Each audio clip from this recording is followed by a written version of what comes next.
بہت کٹھن ہو گئے مکہ المکرمہ کے، اور اللہ کی طرف سے ہجرت کا حکم آنے والا تھا۔ تو حضرت ابو بکر رضی اللہ تعالی عنہ کو حضور نے کہا کہ اے ابو بکر تیار رہنا، امر الہی کے آتے ہی ہم اس شہر کو چھوڑ دیں گے۔ اور پھر وہ وقت آیا کہ جب کفار نے حضور کے گھر کا محاصرہ کر لیا، آقا کریم علیہ السلام کو معاذ اللہ شہید کرنے کے ارادے سے ارد گرد جمع ہو گئے۔ آقا کریم علیہ السلام نے ہاتھ میں خاک پکڑی اور سورہ یاسین پڑھتے ہوئے ان کی آنکھوں میں جھونکتے ہوئے حضور گزر گئے، اور انہیں پتہ بھی نہ چلا، اور وہ مکان کا محاصرہ کیے ساری رات کھڑے رہے۔ صبح بستر سے حضرت علی المرتضیٰ اٹھے، اللہ اکبر۔ تو آقا کریم علیہ السلام نکل گئے اور حضرت ابو بکر صدیق کے گھر تشریف لے گئے۔ اب دروازے کو دستک دینے لگے تو آواز آئی، حضور میں حاضر ہوں۔ حضرت ابو بکر صدیق تیار کھڑے تھے، تو کہا ابو بکر تم تیار ہو؟ کہا حضور آپ نے کہا نہیں تھا کہ تیار رہنا، کبھی ہجرت کا حکم آ سکتا ہے، تو میں تو اس دن سے ہی تیار رہتا ہوں کہ کب حضور آئیں اور جو فرمائیں میں وہی کروں۔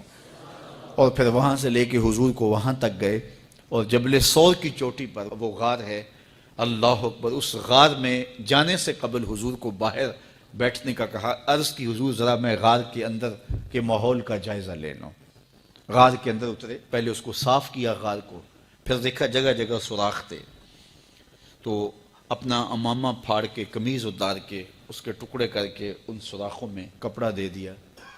2 سوراخ ایک روایت کے مطابق، اور ایک روایت کے مطابق 1 سوراخ بچ گیا، اس میں اپنی ایڑی رکھ دی، اور پھر آواز دی جان عالم اندر تشریف لائیے۔ تو آقا کریم علیہ السلام غار میں چلے گئے، تو سیدنا صدیق اکبر رضی اللہ تعالی عنہ نے اپنی گود میں آپ کا سر رکھا اور حضور لیٹ گئے۔ اللہ اکبر، کیا منظر ہوگا! صدیق اکبر نے حضور کو دیکھا اور جی بھر کے دیکھا، اور ایسا دیکھا کہ کوئی اور شریک بھی نہیں تھا۔ یہ واقعہ حضرت سیدنا عمر سے روایت ہے، کتب صحاح میں ہے، اور حضرت عمر رضی اللہ تعالی عنہ یہ بات بیان کرتے ہوئے رو پڑے، اور آپ کہا کرتے تھے کہ ابو بکر یہ غار والی نیکی مجھے دے دیں اور میری ساری زندگی کی نیکیاں لے لیں۔ اللہ اکبر۔ تو حضور علیہ السلام حضرت ابو بکر صدیق کی آغوش میں ہیں۔ اب ہوا کیا کہ سانپ نے جب ہر راستہ مسدود پایا، تو خیر وہ اس راستے پہ پہنچا جہاں انسانی گوشت نظر آیا، تو سانپ نے پھر ڈنگ لگایا۔ سانپ کا ڈنگ اچانک، تو انسان تو کپ کپا کے رہ جاتا ہے، اچانک تو چیونٹی کاٹ جائے تو انسان کپ کپا کے رہ جاتا ہے، چھپکلی گر جائے اچانک تو بندہ اپنے وجود کو جو ہے وہ متوازن نہیں رکھ پاتا، تو نیچے سے سانپ اور وہ ڈنگ لگا رہا ہے۔ لیکن لفظ سنیے، یہ حضرت عمر کی روایت ہے کہ حضرت سیدنا صدیق اکبر نے اپنی ٹانگ کو جنبش نہیں آنے دی، مخافت ان یتنبہ رسول اللہ، اس ڈر سے کہ کہیں حضور بیدار نہ ہو جائے۔ ساری توجہ ادھر رہی، بے اختیار آنکھوں سے آنسو ڈھلک پڑے، درد کی شدت اتنی تھی، اور آنسو گرے تو حضور کے رخسار پہ۔ آقا کریم بیدار ہو گئے۔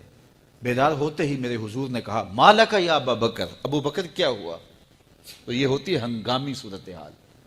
ہنگامی صورتحال میں کسی کو پکاریں یا کسی کو کوئی جواب دیں تو مروجہ آداب کی رعایت کے ساتھ جو لفظ بولے جاتے ہیں وہ ترک کرنے پڑتے ہیں۔ اس مائک میں کرنٹ تھا، تو میں قریب ہونے لگا، تو آپ نے مجھے متنبہ کرنا تھا، تو میرے ساتھ آپ بہت پیار کرتے ہیں، بہت محبت کرتے ہیں، تو آپ نے اگر مجھے یہ بتانا ہو کہ اس میں کرنٹ ہے، اور اگر آپ نے منہ قریب کر لیا تو آپ کو نقصان پہنچ سکتا ہے، تو میرے نام کے ساتھ 20 القاب لیں گے؟ آپ نہیں لیں گے، آپ جلدی جلدی جو ہے وہ مجھے کہیں گے جناب یہاں کرنٹ ہے، تو میں یہیں سے رک جاؤں گا۔